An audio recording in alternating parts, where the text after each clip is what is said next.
जिला अधिकारी अतुल वत्स ने मंगलवार को नगर पालिका परिषद हाथरस कार्यालय का औचक निरीक्षण कर विभिन्न व्यवस्थाओं और पत्रावलियों का गहनता से निरीक्षण किया। इस दौरान उन्होंने अधिकारियों को कार्यालय व्यवस्था और जन सुविधाओं से जुड़े कार्यों को और अधिक व्यवस्थित एवं प्रभावी बनाने के निर्देश दिए। निरीक्षण के दौरान जिलाधिकारी ने कार्यालय में मौजूद पटल सहायकों से उनके कार्यों और कार्य विभाजन की जानकारी ली।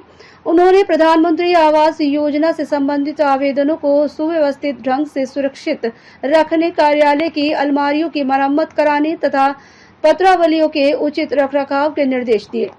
डीएम ने लेआउट प्लान के माध्यम से शहर के प्रमुख नाले नालियों, जल भराव वाले क्षेत्रों और जल निकासी की व्यवस्थाओं की समीक्षा की। उन्होंने नगर क्षेत्र में नालों और नालियों की शिल्ट सफाई प्राथमिकता के आधार पर तय समय में पूर्ण कराने के निर्देश दिए।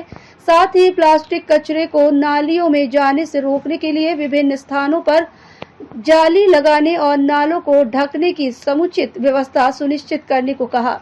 उन्होंने नगर क्षेत्र में साफ सफाई व्यवस्था को और अधिक प्रभावी बनाने पर जोर देते हुए संबंधित अधिकारियों को नियमित मॉनिटरिंग करने के निर्देश दिए। इसके साथ जिलाधिकारी ने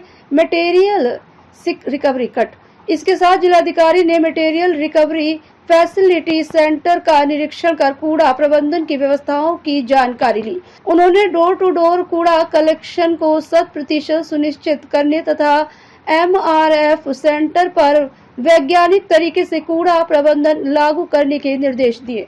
डीएम ने एमआरएफ सेंटर परिसर में उगी झाड़ियों की कटाई, साफ सफाई कराने और जल भराव रोकने के लिए आवश्यक स्थलों पर मिट्टी डलवाने के लिए भी निर्देश दिए। इस मौके पर अपर जिलाधिकारी, प्रभारी अधिकारी, कलेक्टर और उप जिलाधिकारी, सदर अधिशासी अधिकारी, नगर पालिका परिषद हाथरस सहित अन्य संबंधित अधिकारी मौजूद रहे। नगर पालिका में आज हम लोग आए थे। बेसिकली इसके बारे में मैंने पूर्व में सूचना दे दी थी, लेकिन उसके बावजूद भी काफ़ी सारे कर्मचारी हैं नगर पालिका के जो नहीं मिले हैं। यहाँ आने का उद्देश्य ये था कि आगामी वर्षा ऋतु के दृष्टिगत हम लोग जो ड्रेनेज प्लान मैंने बनाने के लिए कहा था पिछली 15 फाइनेंस कमीशन की बैठक में, उसको एक बार रिव्यू कर सकें और इनकी जो नाली सफाई है या ड्रेन्स की सफाई है उसको रिव्यू कर सके, क्या वो समय से चल रही है कि नहीं चल रही, और बाद में जो शहर में चौक पॉइंट्स बनते हैं उसके लिए हमारी शुरू से क्या तैयारियां हैं। तो लगभग 1-1.5 घंटे की बैठक मेरी सभी नगर पालिका के कार्मिकों के साथ हुई है और पूरी टीम ने इस चीज़ के ऊपर विचार विमर्श किया है कि कैसे हम लोग सुदृढ़ कर सकते हैं अपनी नालियों की व्यवस्था को। नाली सफाई मैंने देखा, कुछ सफाई तो मैकेनाइज रूप से थर्ड पार्टी से कराई जाती है टेंडर करके, और कुछ नगर पालिका स्वयं करती है।